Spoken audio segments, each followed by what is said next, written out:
Today I'm going to show you how to print a nozzle check test page on a Canon TS6351. Now, to reduce flickering as much as possible, I'm going to keep light nice and low when I'm close to the machine like this. So first thing we need to do is to go into the menu, which we do by pressing OK on the front of the printer. Now we use the arrow keys to go down to maintenance. Press OK again.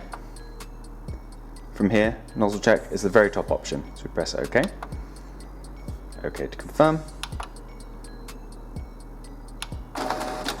OK again, and within just a few seconds.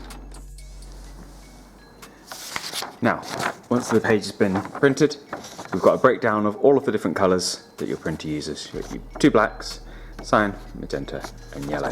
Now what we're looking for is any breaks in the lines here for fine detail that would normally result in poor quality prints when it comes to text, and any lines that would ordinarily be running horizontal along these. Now this is looking perfect, but let's get back to the screen.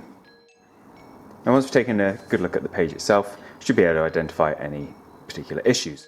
So from here we just click next, and we're going to be choosing which option looks closest to the results produced by the clean.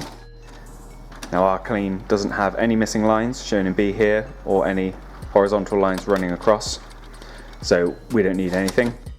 But just answer honestly here, if you do select that, your printer will then go into nozzle cleaning, which will force extra ink into the printhead and hopefully resolve any issues that you're having there.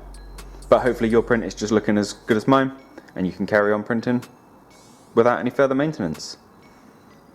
If you'd like to know how to perform cleans directly from your printer, we also have a video on how to do that on our channel. If you found this video useful, if you please click like, that would be appreciated. Otherwise, please do let us know anything else you'd like to know in a comment down below. Thank you for watching, we'll see you next time. Take care.